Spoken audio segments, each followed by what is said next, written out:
Hello, today's topic is projections, which it comes from material from 6.2 and 6.3 of the text. This might seem to come out of nowhere given what we were talking about earlier, but we'll see how it relates to dot products and orthogonality that we've been discussing. So let me just start with the idea. Say we're given a subspace W in Rn and a vector, say y in Rn. We want to project y onto W. Okay, so, well, what does that mean? Hopefully you have some intuitive sense of that, but let me draw a picture to give you an idea. So if this is the W that I have in mind, that the subspace is a plane through the origin, say, and I've got a vector y, then, right, we can think about projection. So, what is projection? So one way to think about it is if you take a light source, say, that's very far away from W, you shine it down, it casts a shadow onto the subspace W, right, if this was a plane.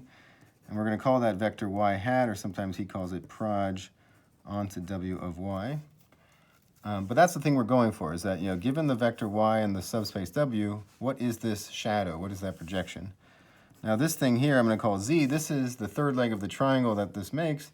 Now, of course, z you want to think of as, it's a vector that, maybe I'll draw it here, it's a vector that comes out of the origin, but its shifted version is the third leg of this triangle. And what we notice here is that y hat plus z equals y, right? So if you take the sum of the projection plus this third leg, you get the original vector. Now, to get that formula, we're actually going to first simplify to the case that W is a line, so it's a one-dimensional thing. Now, if W is a line, that means it's the span of a single vector. Right? If it's one-dimensional, it's the span of a single vector.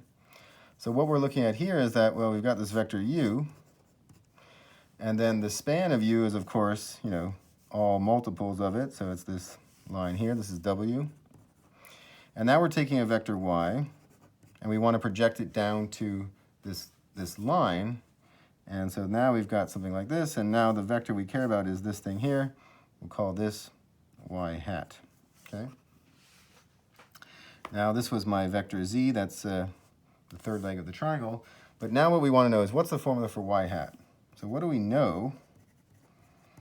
Well, we saw this before, that we know that the original vector y is the sum of y hat plus z, right? So if I take y hat plus the vector z, I get y, the original vector. I also know that y hat, well, since y hat has to be in this line W, it has to be a multiple of u, because everything in W is a multiple of u. W is equal to the span of u.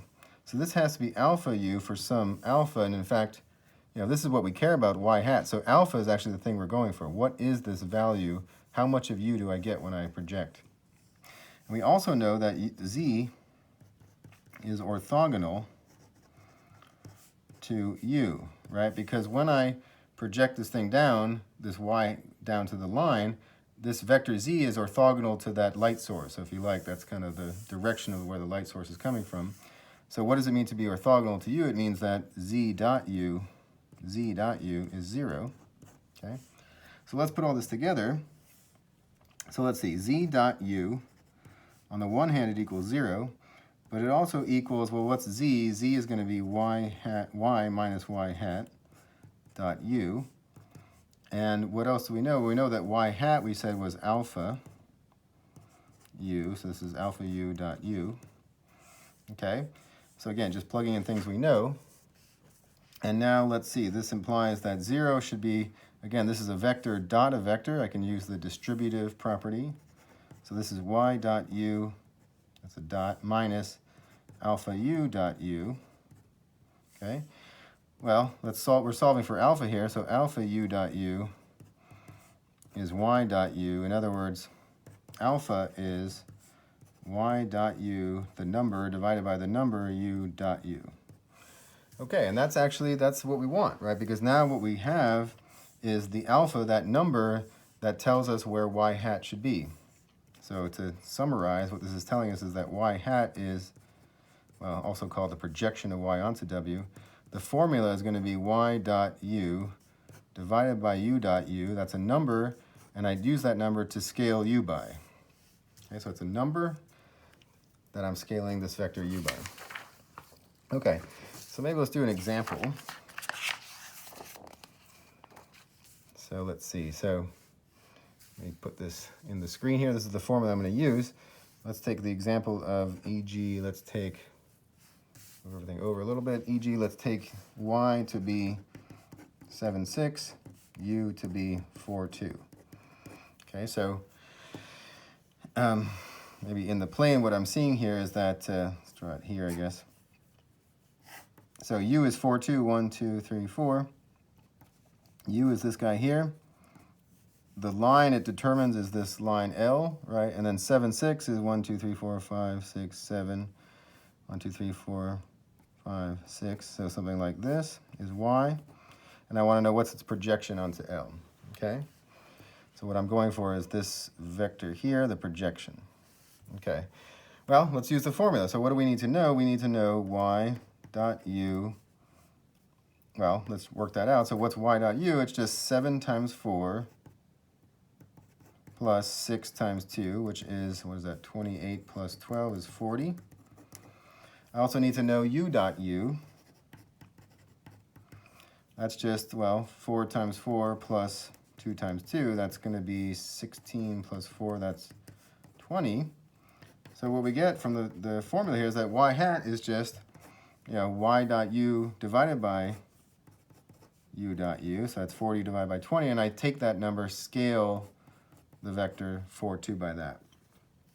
So in this case, the numbers are all nice and even. They work out to be integers. This is 2 times the vector 4, 2. So we get 8, 4. Okay, so the projection is actually, so my drawing's not quite up to scale, but more or less that's what we expected, some kind of positive multiple of u. In this case, it's actually twice u. And that's the answer. Okay. Now, I want to just briefly mention that, what happens in higher dimensions here. So we've seen the case for, projecting onto a line. Maybe I'll start a new page here. So what about higher dimensions?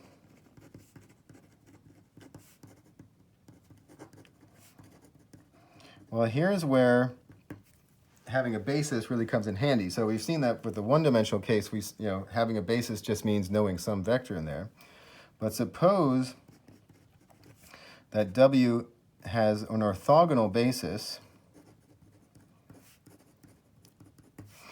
let me say consisting of U1, U2 up through UP, okay?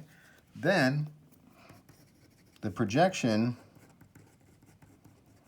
of y is given by, basically it's that same formula just over and over. So it's going to be y hat, the thing that we want.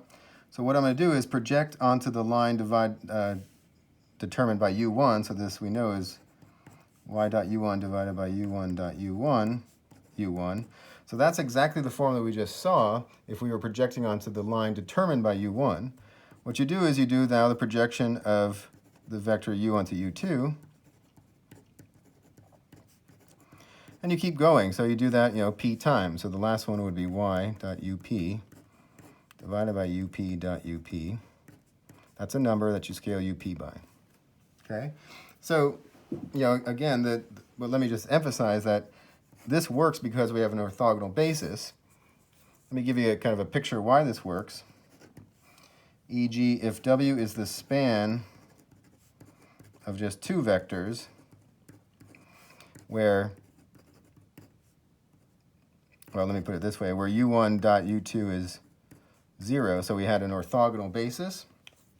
The picture that I'll try to draw, see if this works, is that I've got, I'm in the plane now, and I'm in R3, and I've got a plane that's spanned by u1, u2, and this is an orthogonal basis, okay?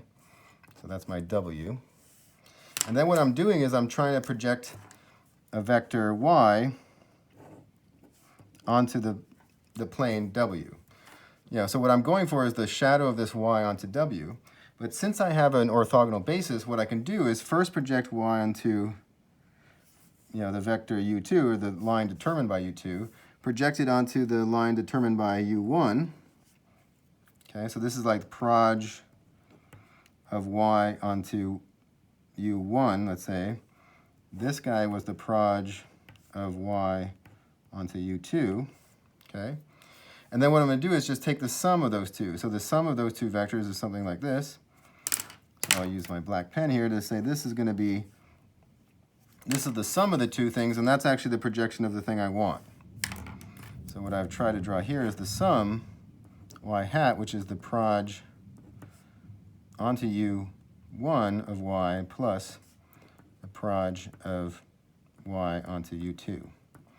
Okay, so this is a geometric kind of justification of why this works. This works in any dimension, if you have a p-dimensional subspace. And again, if you have an orthogonal basis, what it means is that you can write the projection as the sum of the two things, of the two projections. And I should just, caution you that if you don't have an orthogonal basis, so just let me note, or warning, or note that this formula relies on the fact that u1 through up is orthogonal. We can maybe talk about why this fails in the more general case, but intuitively what's happening is if they're not orthogonal, then when you project onto one of the lines determined by u1, say, then project on the line determined by u2, well, since they're not orthogonal in general, they start kind of messing with each other, and the sum will not be what you want. The magic happens that if they are orthogonal, those two projections kind of don't talk to each other. The sum of the two projections is exactly the projection that you want there. Okay, so that's it for today. We'll continue next time.